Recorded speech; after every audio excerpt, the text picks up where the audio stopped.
The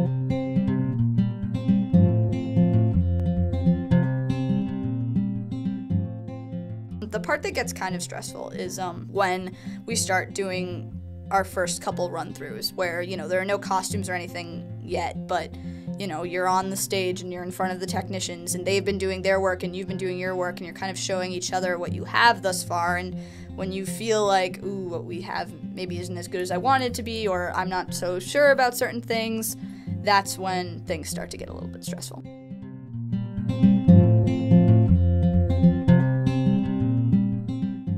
There's what the theater kids called Hell Week, which is basically really the week right before the show and the week of the show, that too, because that's where we're all scrambling to put together the technicians and the actors, because we really only have a couple days in which we can bring the technicians and do what's called teching the show, which is basically setting up all the lighting cues and all the scene transitions and making sure it runs with what the actors have been practicing. Sure.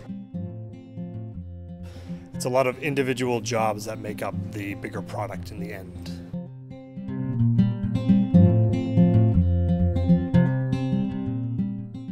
My favorite part is probably that last week where you've done all of your rehearsing and you've worked so hard and you've all worked so hard, and then it's show mode. And for me, show mode is just really, it's so cool because everybody's so intense and you're putting on your costumes and you're rushing through your makeup and you're rushing to make sure everything's checked. And just, it's all really intense and kind of scary for the beginning, but once the show starts, it's like everything just all of a sudden comes into place. It's such a cool feeling. And you're performing for people. There's an audience there, finally. And that's just awesome.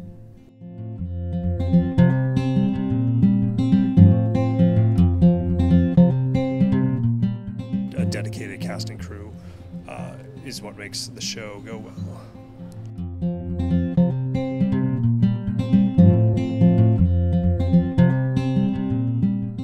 It's just nice to be with a group of people who all have one common goal. It's kind of like being on a team. It's like, we all have something that we're striving for and we're working really hard together, and it's just fun to be around those people every day, trying new things and taking risks and doing kind of ridiculous things, but it's all gonna work out in the end.